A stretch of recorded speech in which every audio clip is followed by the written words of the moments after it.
নমস্কার বন্ধুরা, মায়ের হেসেলে সবাইকে স্বাগত। আজকে আমাদের রেসিপি ডিম পরোটা।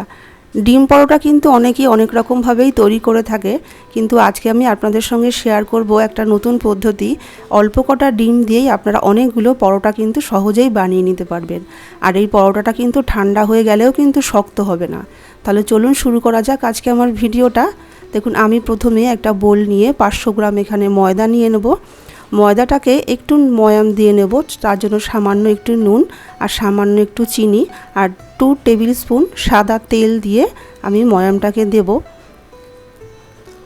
আমি এখানে ময়দা ব্যবহার করেছি, আপনারা চাইলে কিন্তু এখানে আটাও ব্যবহার করতে পারেন বা আটা ময়দা দুটো মিশিয়েও কিন্তু এটাকে ব্যবহার করতে পারেন।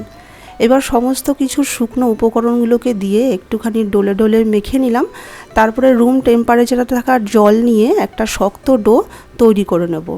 ডোটা কিন্তু খুব নরম করে নিলে হবে না, একটুখানি শক্তই করেই কিন্তু ডোটাকে মাখতে হবে। এখানে গরম জল দেওয়ারও কোনো প্রয়োজন নেই, রুম টেম্পারেচার থাকা জল দিয়ে মাখলেই হবে। দেখুন, ডোটা আমার তৈরি হয়ে গেছে, আমি ঢাকা দিয়ে সাইডে রেখে দিলাম।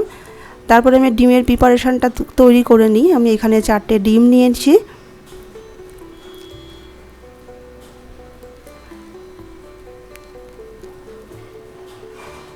এই 4টে ডিমের মধ্যে আমি দিয়েছি এখানে বড় সাইজের একটা কুচনো পেঁয়াজ।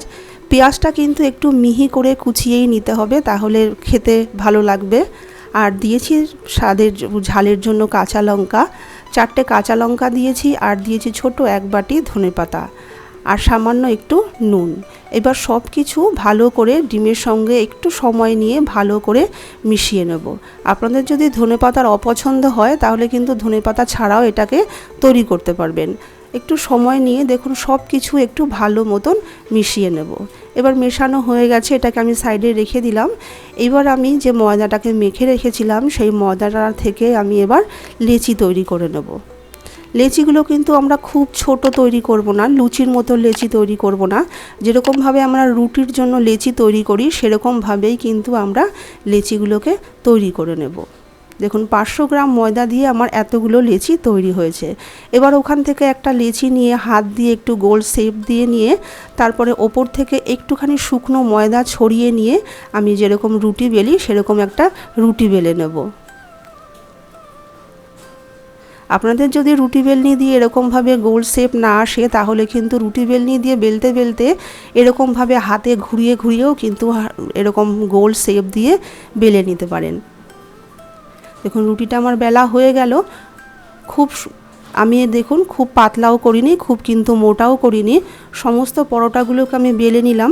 তারপর একটা ফ্রাই প্যান বসিয়ে নিয়ে ফ্রাই প্যানটা গরম হয়ে গেলে দিয়ে দিলাম বেশ কিছুটা সাদা তেল। এখানে তেলটা একটু বেশি পরিমাণেই দিতে হবে। তেলটা গরম হোক।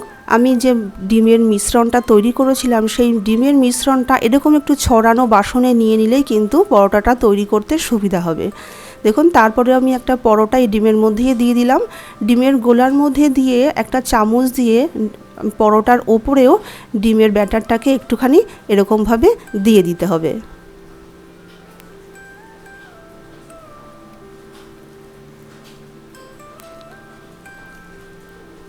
তারপরে আমি গ্যাসটাকে মিডিয়াম টু লোতে রেখে এইভাবে পরোটাটাকে ধরে একেবারে তেলের মধ্যে দিয়ে দেব।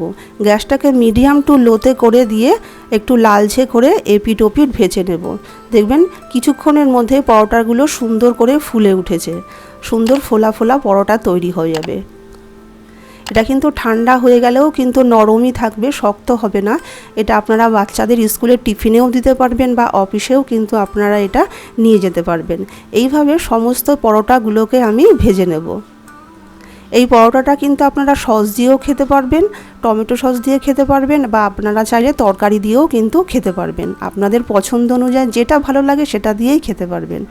বন্ধুরা, আশা করি আজকের আমার এই ডিম পরোটা রেসিপিটা আপনাদের ভালো লাগলে একটা লাইক করে দেবেন আর প্লিজ আমার চ্যানেলটাকে সাবস্ক্রাইব করে আমার পাশে থাকবেন। আজকে এইটুকুই, নমস্কার।